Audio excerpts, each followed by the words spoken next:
안녕하세요. 오래간만에 뵙는 것 같아요.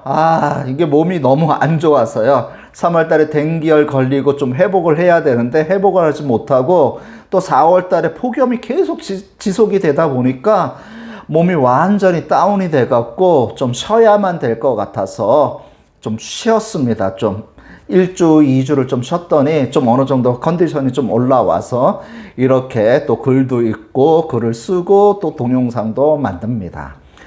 불의한 청지기에 대해서 예수님이 말씀을 전하자 그걸 듣고 있던 바리새인들이 무슨 저 소리를 하고 있어. 그 말도 안 되는 소리를 하고 있네 하면서 비웃어 버립니다. 왜 그럴까요?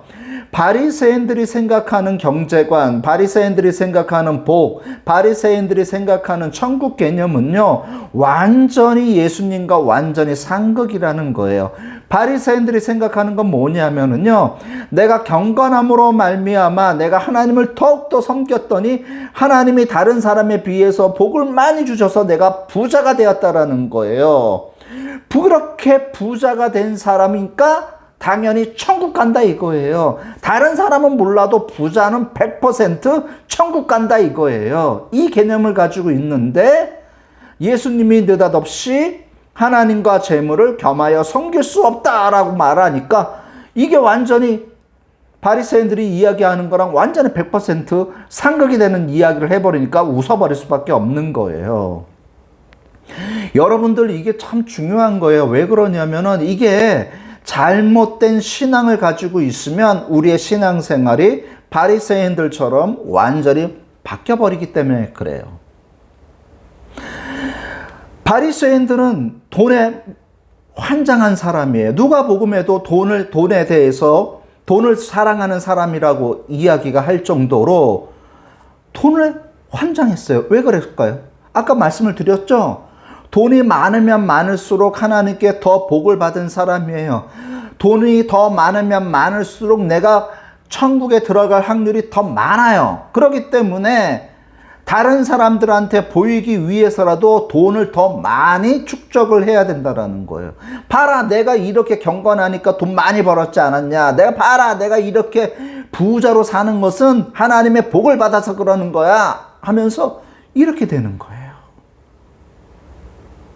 그러니까 부자 청년이 예수님께 다가와서 내가 어떻게 해야 영생을 얻을 수 있겠습니까? 라고 물어보잖아요. 이거 정말 궁금해서 물어보는 게 아니라 내가 부자란 말이에요. 내가 부자기 때문에 당연히 천국 가는 거 맞죠? 내가 이런 사람이에요 하면서 자기 자랑하러 예수님 앞에 온 거예요. 그러니까 예수님이 그러면은 부모 공경하고 도둑질하지 말고 간음하지 말아라 그랬더니 그거는 내가 어렸을 때부터 다 지켰어요. 이렇게 얘기하는 거예요. 왜? 그런 걸 다 지켰으니까 내가 지금 부자 됐다 이거예요. 그것을 지금 자랑하러 온 거예요. 그러니까 예수님이 그러면 너 재산을 팔아갖고 가난한 사람들에게 나눠줘라 그랬더니 뭔 소리야? 하면서 그냥 가버리는 거예요. 왜? 돈이 더 중요하기 때문에 예수님보다 돈이 더 중요하기 때문에 예수님의 말이 들리지가 않는 거예요. 그랬을 때 제자들의 표정을 보세요. 제자들이 그러면 누가 천국 가? 누가 영생을 얻을 수 있어? 이렇게 반응을 일으켜요. 예수님의 제자들도 또한 그러한 사고방식에 젖어 있었다라는 거예요. 바리새인의 사고방식과 똑같다라는 거예요. 하나님께 내가 열심을 다했어? 복 받았어? 복 받았으니까 부자 됐어? 부자 됐으니까 천국 가는 거야. 이러한 개념을 가지고 있었다라는 거예요. 그러면 우리가 다 가난하게 살아야 되는 거예요? 하나님을 믿는 사람은 부자 되면 안 되는 거예요? 이렇게 얘기할 수가 있는 거예요. 아니요. 그거 이야기하려고 하는 것이 아니에요. 영문판 칼빈 주석에 보면 부자와 나사로에 대해서 이야기를 할 때 서문에 이렇게 얘기해요. 부자가 먹었던 음식, 그리고 부자가 입었던 자주색 옷감에 대해서 비판하고자 하는 것이 아니라 나사로를 그렇게 잔인하게 취급했던 부자의 잔인한 그 모습에 대해서 비판하는 것이다 라고 이야기를 하는 거예요.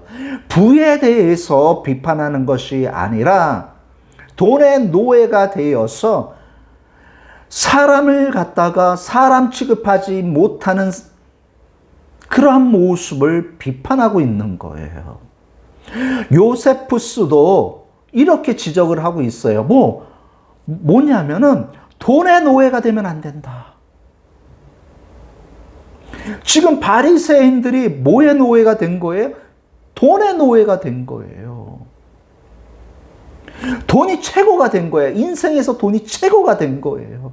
하나님이 복을 주셔서 내가 부자가 되었잖아요. 그러면 그것을 어떻게 해야 되는 거예요? 청지기로서 잘 관리하고 내가 하나님의 일을 하고 내 이웃을 위해서 사용을 해야 되는데 그렇게 사용하지 못하는 잔인한 모습을 지금 비판하고 있는 거예요. 이 바리새인의 모습이 지금 우리들의 모습이라는 거예요.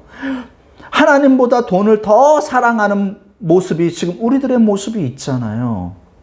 그리고 목회자들 보세요. 하나님의 말씀을 신실하게 전하는 것보다는 어떻게 하든지 예배당을 크게 지어갖고 동료 목사들한테 자랑하고 싶은 마음, 그래서 그냥 무리하게 그냥 대출 끊어다가 예배당 짓다가 굳어나갖고 어떻게 할 줄 모르는 목사들이 얼마나 많냔 말이에요. 성도들의 삶이 빛과 소금의 역할을 하는지 안 하는지 그거에 전혀 상관이 없어요. 그냥 예배만 잘 드리면 복 받는다 이렇게 얘기만 해버리는 거예요. 이거는 바리새인들의 모습이라는 거예요. 하나님이 원하시는 삶이 무엇인지에 대해서 알려고 하지 않는 거예요. 그냥 복만 받아라 이거예요. 부자 되라 이거예요. 그것이 하나님이 주신 너의 복이다 이렇게 얘기를 하니까 예수님이 그건 아니다.